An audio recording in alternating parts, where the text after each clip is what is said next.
សិលធម៌ក្នុងការបើកបរការបើកបរដោយការគោរពនិងការទទួលខុសត្រូវនៅពេលដែលយើងនិយាយអំពីការបើកបរមានមនុស្សជាច្រើនដែលគិតតែពីការចេះបើកបររថយន្តម៉ូតូឬចេះគោរពច្បាប់ចរាចរណ៍តែប៉ុណ្ណោះក៏ប៉ុន្តែការបើកបរដែលល្អពិតប្រាកដមិនមែនមានតែជំនាញនោះទេ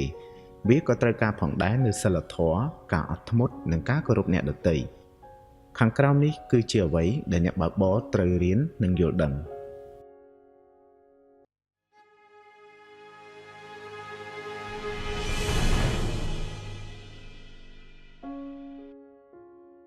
ទី1ការគោរពច្បាប់ចរាចរណ៍និងផ្លាកសញ្ញាចរាចរណ៍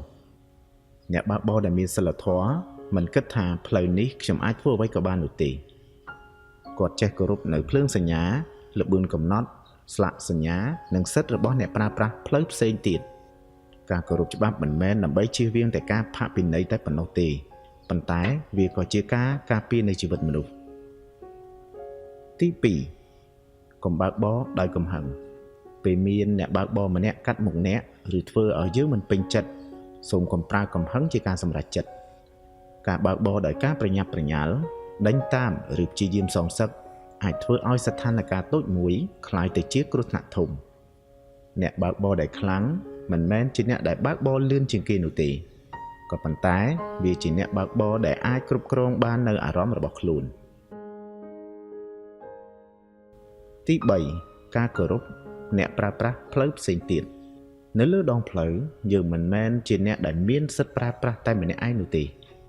មានអ្នកថ្មើរជើងអ្នកជិះកង់អ្នកជិះម៉ូតូនិងអ្នកជិះរថយន្តផ្សេងទៀតការបន្ថយល្បឿននៅកន្លែងមានអ្នកថ្មើរជើងឆ្លងកាត់ការផ្ដល់សិទ្ធិអាទិភាពដល់អ្នកដទៃនៅពេលដែលសមស្របមួយនិងការមិនបើកបរបង្ខាំងអ្នកដទៃគឺជាសញ្ញានៃការគោរពច្បាប់ទី4កុំប្រើទូរស័ព្ទពេលកំពុងបើកបរសារមួយក្តីការឆ្លើយតបដ៏តូចមួយក្តីឬក៏ការមើលនៅវីដេអូមួយអាចចំណាយពេលតែប៉ុន្មានវិនាទី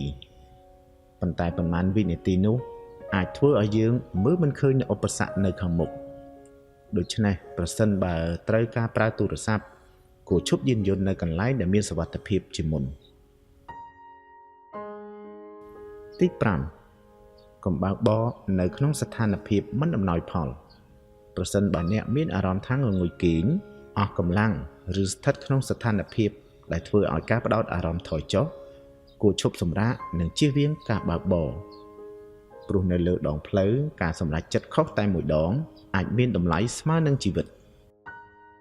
ជាចុងក្រោយសិលធម៌ក្នុងការបើកបរគឺជាការយល់ថានៅលើដងផ្លូវយើងមិនមែនកំពុងតែការពារតែជីវិតខ្លួនឯងនោះទេប៉ុន្តែយើងកំពុងការពារជីវិតរបស់មនុស្សដទៃគ្រប់គ្នាដែលនៅជុំវិញយើងដូច្នេះមុនពេលចាប់ផ្ដើមធ្វើដំណើរសូមចងចាំពាក្យសាមញ្ញមួយថាគោរពច្បាប់គោរពអ្នកដទៃគ្រប់គ្រងអារម្មណ៍និងការបើកបរដោយការទទួលខុសត្រូវបើអ្នកបើកបរម្នាក់ចាប់ផ្ដើមពីខ្លួនឯងផ្លូវរបស់យើងនឹងមានសុវត្ថិភាពនិងមានការគោរពច្បាប់កាន់តែប្រសើរឡើងបើអ្នកយល់ថាវីដេអូនេះមានតម្លៃសូមជួយចុច Subscribe និង Share ទៅកាន់មនុស្សជាទីស្រឡាញ់របស់អ្នកសូមអរគុណ